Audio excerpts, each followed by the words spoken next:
I watched Channel 4 News last night and I got to 40 minutes in and I thought, are they going to mention the fact that Keir Starmer is under the cosh here? That, you know, Lord Ali and the revelations coming out of the penthouse and the £18 million penthouse are getting worse. That, you know, the Labour Party's, you know, sort of folding in on itself. It's just a rich guy, and I actually make no criticism of him. It seems he's played his hand quite well, spraying money and favours around the very top of this government. And people hate that stuff. And they also recall that the last bunch that were the recipients of this kind of largesse were the Tories, and they were the ones partying in Downing Street and so on. And guess who was on their high horse criticising it all? It was this lot.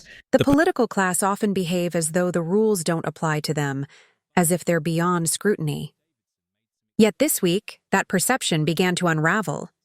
Sir Keir Starmer found himself at the heart of an escalating controversy after comedian Jim Davidson made shocking allegations during a closed comedy routine in Westminster. Davidson claims that security footage from Lord Ali's private office captures Starmer in a compromising position, so severe it allegedly pushed his wife, Victoria, to seek divorce lawyers and leave their home in distress.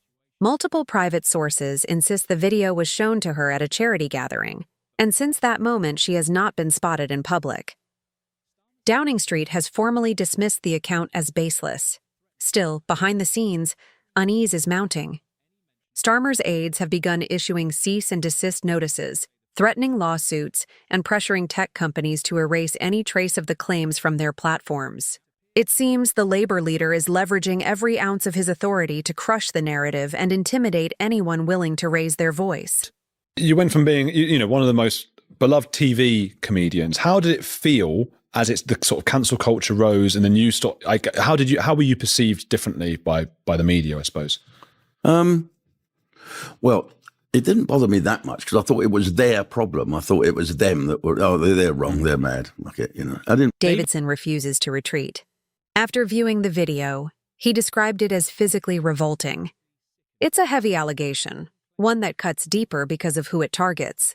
Keir Starmer, once regarded as the loudest champion of political honesty, is now confronted with claims of the very corruption he vowed to eliminate.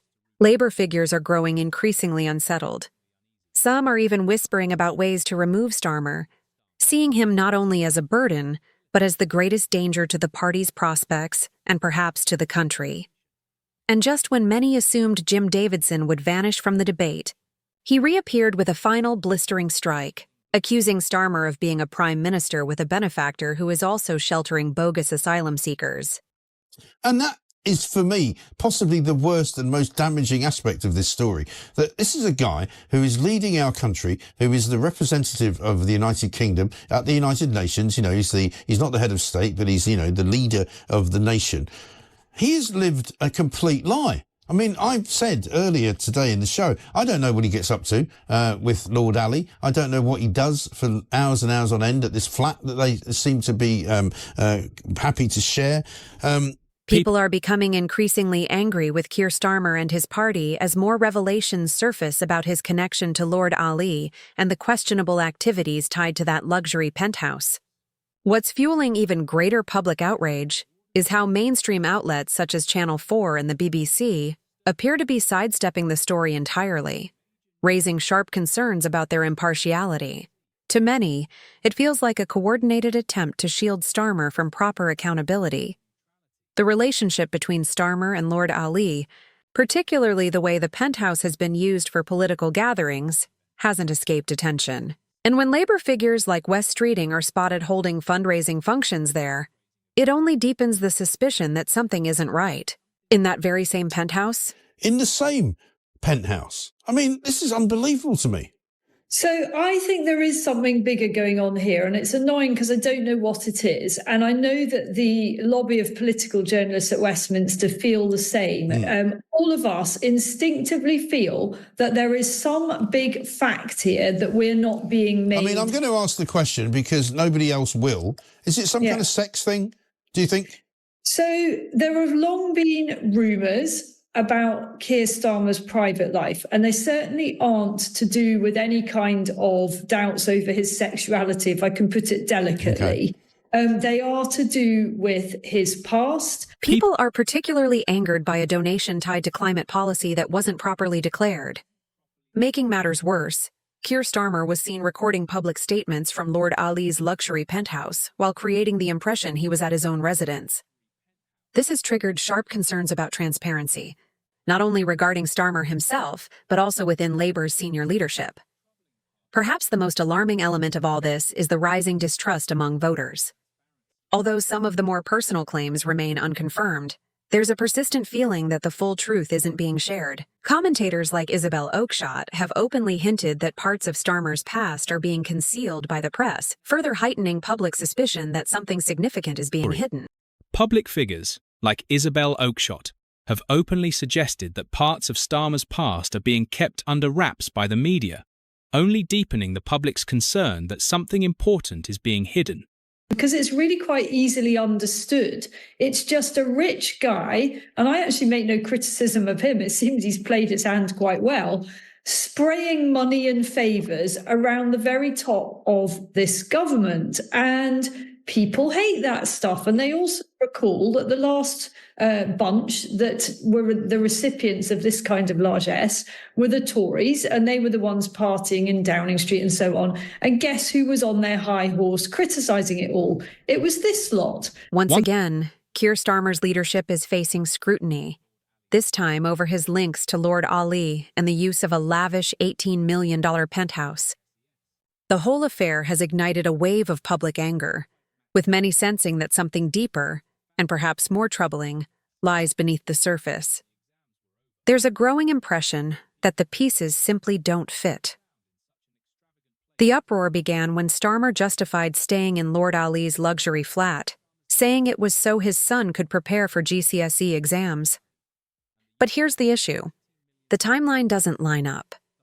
Reports indicate the family stayed for 7 weeks, well past the end of the exams. Naturally, people are questioning why they remained in such an extravagant property for so long. And it doesn't stop there. It appears Starmer's son may not have been the only one taking advantage of the arrangement. Unanswered questions remain about how many family members stayed there and whether it was truly necessary, especially when other, more modest options for a quiet study space surely existed. Starmer insists the accommodation, priced at $450 per night, was properly declared. Yet, given the penthouse's actual value, many believe that explanation isn't sufficient. Critics argue this kind of perk clashes with Labour's constant attacks on privilege and special treatment, particularly regarding private schooling and inequality. That sort of double standard doesn't sit well with voters, and the longer this saga continues, the worse it becomes. The more details emerge, the more people suspect something is being concealed, whether a personal favor or something else entirely. Either way, the optics are poor. What started as a story about a luxury stay has now turned into a broader debate about honesty, openness, and principle. At its core, this isn't only about a penthouse anymore. It's about whether those who claim to fight for fairness are actually living by those standards. And for many, doubts are starting to take hold. If Labour's leadership can't be transparent about this, what else might they be hiding? Should Keir Starmer and his wife pay for their own clothes? Victoria Starmer has been wearing high-end clothes given to her by a Labour donor. Lord Ali recently gifted her more than £5,000 worth of clothing. He's also given the PM items worth almost £19,000. Starmer did declare his gifts to Parliament, but not his wife's. The gifts have now been registered after the Prime Minister sought advice. And the Parliamentary Standards Commissioner has rejected calls from the Tories for an investigation. Sir Keir Starmer and his wife Victoria are facing intensifying scrutiny over luxury gifts and what opponents describe as a pattern of privilege, secrecy, and possible cover-ups. Recent filings reveal that Labour donor Lord Wahid Ali provided Victoria Starmer with more than $5,000 worth of designer outfits, while Keir himself received nearly $19,000 in high-end goods. On record, these donations have been formally declared to Parliament. Yet behind closed doors, worries continue to grow. Starmer's defense is that the clothing was to ensure he and his wife appeared presentable in public life. But for a man on a substantial taxpayer-funded salary and a wife reported to earn well on her own, many are left asking, Why accept luxury handouts at all? The optics are undeniably uncomfortable for a politician who portrays himself as a defender of ordinary working families. But that's only one layer. It has also come to light that the Starmers remained at Lord Ali's $18 million penthouse, long after their son's GCSE exams had ended. No clear explanation has been offered. Who else stayed there? Who covered the cost of the extended visit? These unresolved questions continue to linger. Efforts to seek answers have allegedly been met with silence, diversion, or worse, attempts at suppression. Multiple Westminster insiders now claim that CCTV footage connected to the events, reportedly showing Starmer and Lord Ali in private quarters, was seized by British authorities, allegedly on orders from Downing Street. Starmer's team maintains the video is irrelevant to the public interest. But critics remain unconvinced. Some are calling it a dangerous misuse of power. According to insiders, several political reporters, many linked to comedian Jim Davidson, who first exposed the matter, have been pressured into silence. Some allegedly had press credentials stripped, while others were warned away from the story by individuals said to represent senior government officials. All of this paints a troubling picture, one not only of designer wardrobes and elite connections, but also of efforts to prevent the public from learning more. Increasing chatter in Westminster and beyond now centers on leaked video clips allegedly showing activity inside Lord Ali's penthouse during the period Keir Starmer and his family stayed there. The recordings reportedly capture not just the interior of Lord Ali's offices, but also movements in the lobby and corridors. According to individuals close to the issue, including journalist Isabel Oakeshott and other insiders, the footage hints at questionable late-night gatherings, unexpected visitors, and incidents that could raise both ethical and legal concerns. Starmer's team has dismissed the claims as malicious rumor, yet not everyone within Labour appears convinced. One unnamed Labour MP is said to have described the matter as a slow-burning credibility crisis that could erupt at any moment. When combined with previous reports of lavish gifts, undisclosed benefits, and use of luxury property, the public mood is beginning to shift. Starmer, once viewed as a disciplined, plain-speaking leader, now risks being portrayed as another privileged figure entangled in the very backroom dealings his party condemns. The saga first drew attention when it emerged that Lord Ali, a major Labour donor, had gifted Victoria Starmer more than $5,000 in clothing. Keir himself received nearly $19,000 worth of fashion items. While these were eventually declared to Parliament, Victoria's gifts were only disclosed following media pressure, raising concerns about transparency. But for many, the larger question is, why would someone of means need such costly donations at all? And more importantly, why are they all coming from the same source? Matters escalated when it was revealed that Starmer's family stayed several weeks in Lord Ali's $18 million penthouse during their son's GCSE exam period. Starmer defended the arrangement, saying it provided a quiet place for his son to study. But critics quickly questioned why they remained after the exams ended, and whether such an extravagant setting was really necessary for revision. Some even asked, half-jokingly, if a library might have sufficed. Now, scrutiny is shifting beyond the gifts or the stay to the deeper issue. Is Lord Ali's generosity truly innocent? Or does it create a sense of obligation or influence?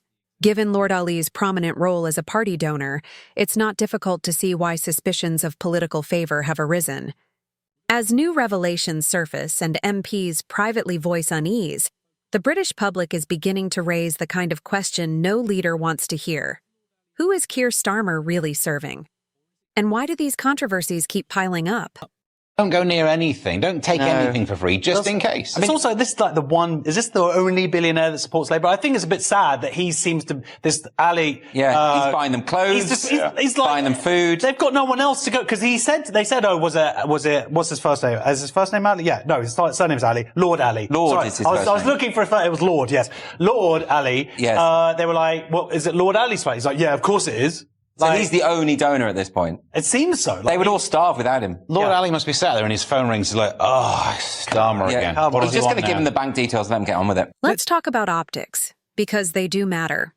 Here we have Keir Starmer, leader of a party that claims to represent the working class, accepting expensive clothing, luxury accommodation, and other benefits from a single donor. And not just any donor, but Lord Wahid Ali, one of the richest men in Britain.